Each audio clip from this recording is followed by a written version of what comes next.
Hello there. Thank you so much for joining me today for this episode where we're going to be talking about whether or not to build out an associate photography team and how to do it if you do decide to, in fact, move forward in that direction. If you're someone who's looking to price your photography and needing a little bit of help, be sure to visit the description and download our free pricing guide. All right, so let's talk about building out an associate team. I first want to say that after almost 15 years of business, I have actually made the decision for now not to do this. For the past 15 years, I've just felt like that wasn't the direction that I wanted to take for the business. I wanted to focus my efforts on building up my own individual boutique luxury brand and, of course, working on education like this for others of those like you. However, there are photographers who want to build out their associate team. They want to grow so that they can build passive income without having to actually shoot themselves every single time. So how do you know when is the right time to start? If you are in a place where your workload and your demand are calling for help, that's a great time to start building out your team. What I mean by this is you're getting a surplus of inquiries. And not only are you getting a surplus of inquiries, but you're also getting a surplus of bookings. Or maybe you're having to refer out a lot of bookings because you're already booked. It's totally fine to refer those out to friends like I do who are in the photo industry. And then, of course, oftentimes they refer back to me, which is so nice. However, if you have a team, then you can refer those weddings to your team members and then you can make a percentage of that.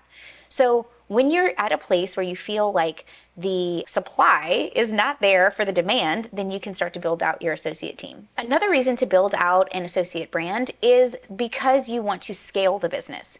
You want to take on more volume, take on more weddings, make more money, but you don't necessarily have the capacity to do that yourself. In that situation, you want to hire out a team. But keep in mind that this may impact your brand depending on how you do it.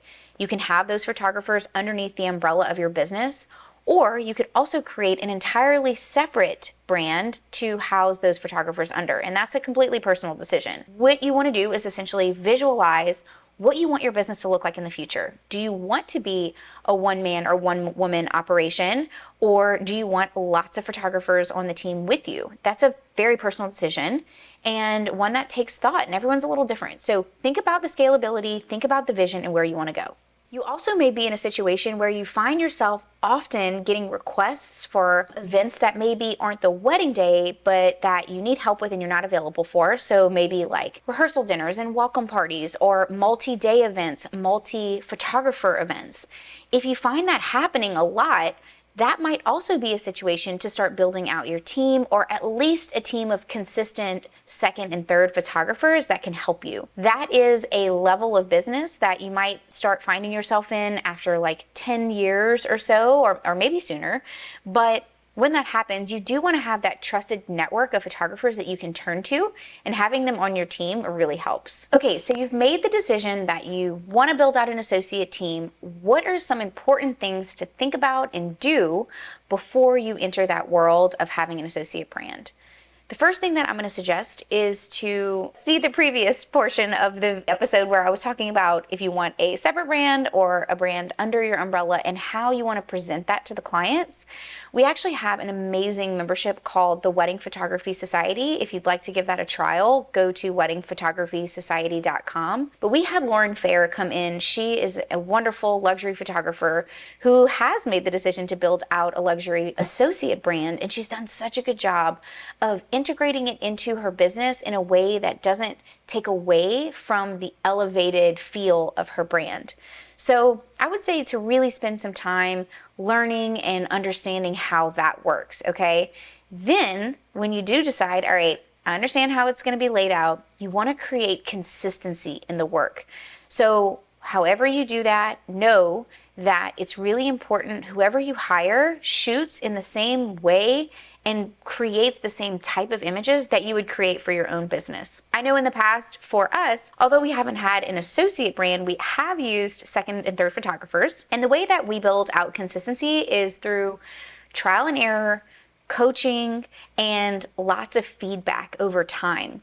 So we usually start with a third shooter, for example, who can eventually move into a second shooter. And As they're shooting, I'm providing insight and guidance into what we're looking for. And then of course, even after the images have been created, I'm screen shooting and comparing and providing notes. Just know that it might not be an instant, like right away consistency, but something rather that you can work toward over time.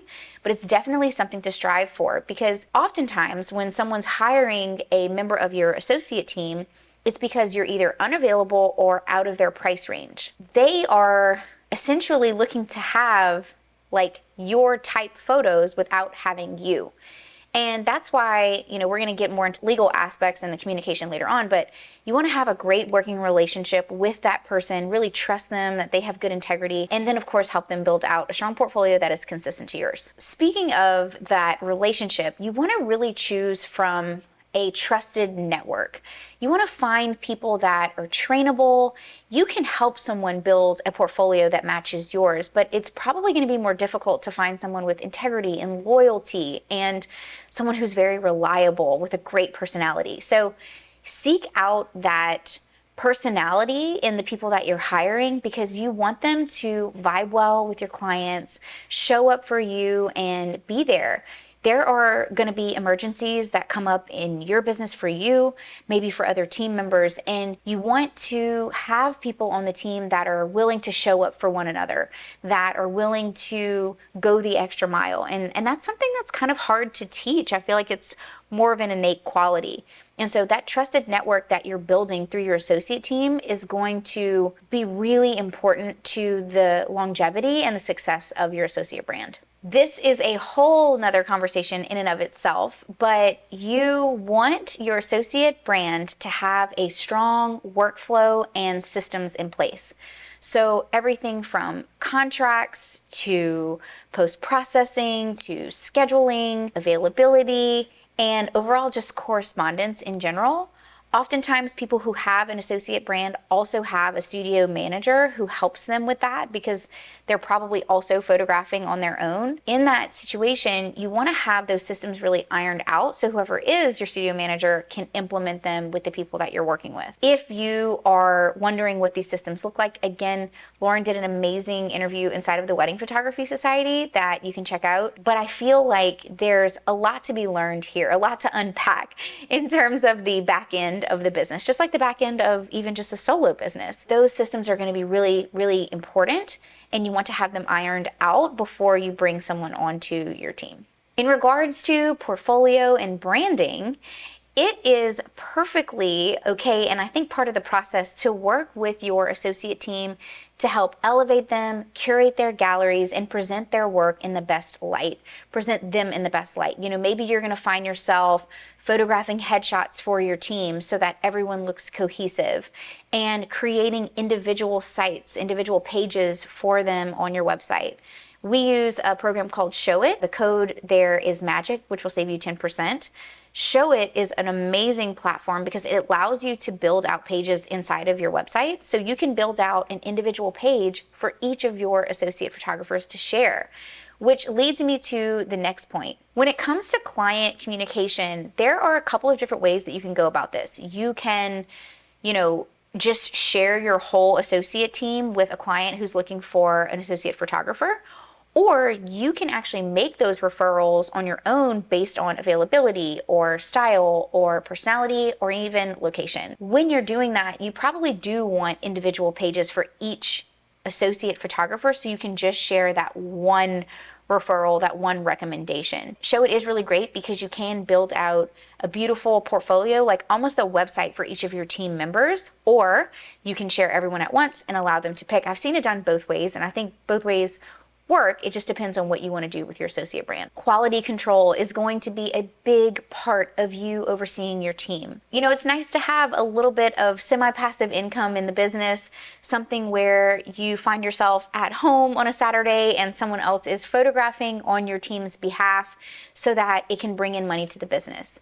However, you do want to have a really good system in place for quality control, where you are reviewing images before they're going to the client and providing feedback, like I talked about earlier. I think one part of the process that's really clutch to speak with your team about is how they're backing up their photos and storing images. We have an entire YouTube video on how we do this to make sure that like we have a system in place to not lose images, essentially, including like a cloud backup and a local backup. And so your team members are going to be downloading photos and storing them offsite, and you really want to have a strong system in place for that. And then in addition, of course, the quality control. What images are your clients seeing?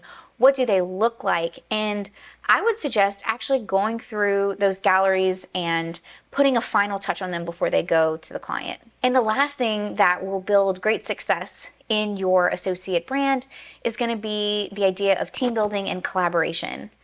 When it comes to team building, this is something that I am still working on and learning, even with our team members like our VAs and editors and things that we work with. If you have other photographers that work under you, you're going to want to really collaborate through this process with them. Give them feedback, ask them questions, check in, see how they feel about things. We use a tool called Voxer. I've spoken on an episode about Voxer before. It's really great for like texting and audio messages. You can share images and video. It's also good if you have your whole team in a Voxer group. Then you can all share, maybe talk about availability for things very quickly that way. Collaboration is going to be a big part of running a team because, you know, as artists, we're used to producing the art, the work, but when you move into building an associate team, it's really about the management. How are you going to be a good leader for your team, elevate everyone, and create a positive environment that they want to stay in and be a part of to help you be successful? Remember that building an associate brand is a wonderful thing. I think it has lots of benefits, but it does, like any other business, take a lot of time, energy, and dedication. I hope that these tips help you to build a strong associate brand and team.